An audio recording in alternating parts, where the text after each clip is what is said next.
शिवसेना उद्धव बाळासाहेब ठाकरे गटाचे सर्व प्रमुख पदाधिकारी, काँग्रेसचे सर्व पदाधिकारी, राष्ट्रवादी काँग्रेस पक्षाचे पवार साहेबांच्या गटाचे सर्व पदाधिकारी, शेतकरी कामगार पक्षाचे सर्व पदाधिकारी, आम आदमी पार्टीचे सर्व पदाधिकारी आणि सर्व पक्षातील पदाधिकारी, कार्यकर्ते, आमच्या माता भगिनी आणि उपस्थित तरुण मित्रांनो, सुरुवातीला छत्रपती शिवाजी महाराजांना मानाचा मुद्रा, हिंदू हृदय सम्राट बाळासाहेब ठाकरे, त्याचप्रमाणे घटनेचे शिल्पकार डॉक्टर बाबासाहेब आंबेडकर, महात्मा फुले, शाहू महाराज यांना अभिवादन.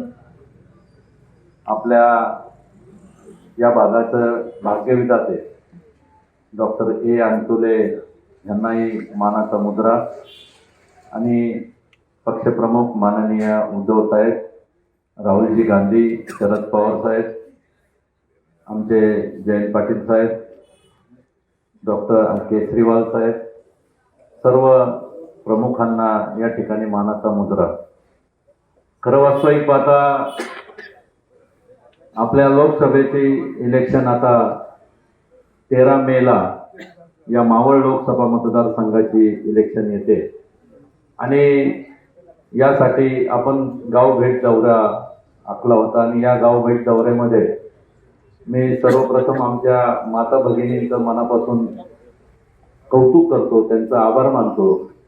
कारण की सकाळपासून या सगळ्या आमच्या माता माऊली या ठिकाणी प्रचारामध्ये आहे आणि जे 50% आपण म्हणतो ना, ते 50% खरंच त्यांनी दाखवून दिलं की तुमच्या खांद्याला खांदा लावून आम्ही पण काम करू शकतो. त्याबद्दल आमच्या माता माऊलींचं मी मनापासून या ठिकाणी धन्यवाद व्यक्त करतो.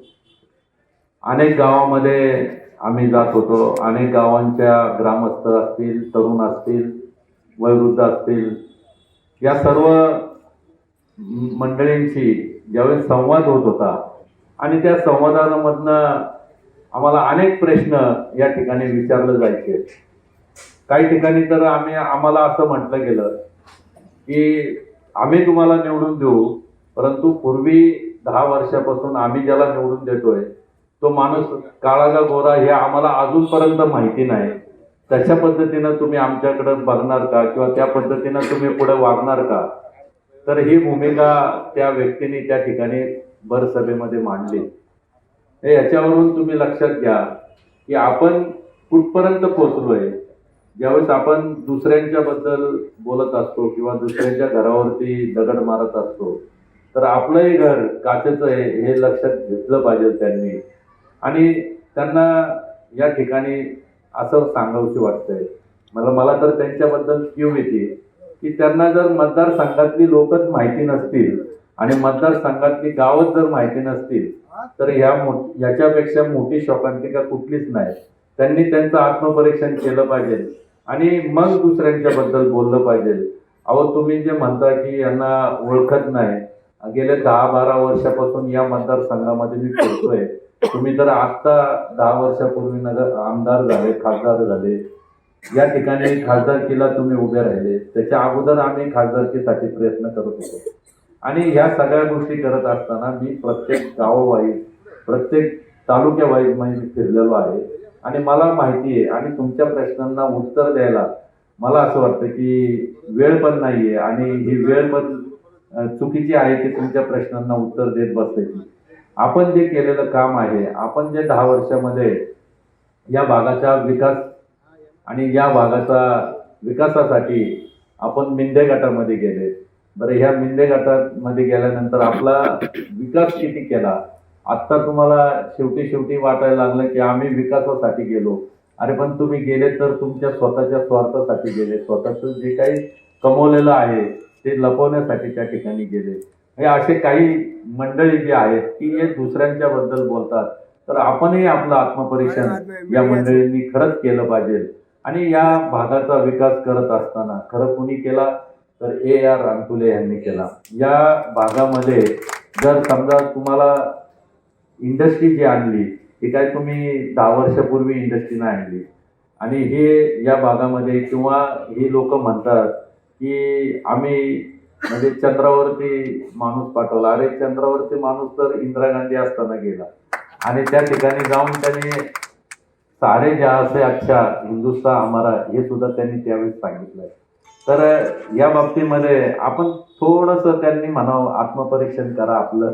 आपल्याला थोडा इतिहास किंवा या देशाबद्दलचा स्वाभिमान, या देशाबद्दलचा अभिमान जे आपल्याला असेल, थोडा जरी असेल, तर या बाबतीमध्ये आपण जरा थोडंसं या देशाचा इतिहास तपासून घ्यायला पाहिजे. या देशाच्या इतिहास आपण माहिती करून घेतलं पाहिजे, तरच आपल्याला बोलण्याचा अधिकार आहे. अनेक गोष्टी या ठिकाणी सांगितल्या गेल्या. बऱ्याचशा गोष्टींवरती चर्चा करण्यात आली की बाबा यावेळेस म्हणजे मागच्या वेळेस तर काय म्हणत होते की भ्रष्टाचार मुक्त भारत, आणि भ्रष्टाचार मुक्त भारत करायला गेले 5 वर्ष आपण सगळ्यांनी त्यांना साथ दिली आणि त्याच्यानंतर त्यांनी सांगितलं की बाबा हा जुमला होता. त्यानंतर नोटाबंदी केल्या. आमच्या भगिनींना किंवा आमच्या ज्येष्ठांना लाईनीत काही लोक तर शहीद झालेत त्याच्यामध्ये, आणि त्या देखील गोष्टींचा त्यांना विसर पडला. आणि ते नंतर सुद्धा ते म्हणतात की आम्ही हा प्रचाराचा जुमला होता.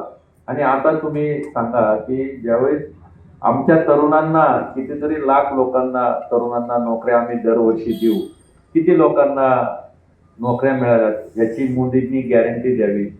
किती शेतकऱ्यांच्या बाबतीतले प्रश्न सोडवलेत, किती शेतकऱ्यांना मदत केली या बाबतीची गॅरंटी मोदीजींनी द्यावी. दे धडक बेधडक वृत्त देणाऱ्या आपल्या शिवसत्ता टाइम्स न्यूज चॅनलला लाल बटन दाबून सबस्क्राईब करा आणि बेल आयकॉनला क्लिक करायला विसरू नका.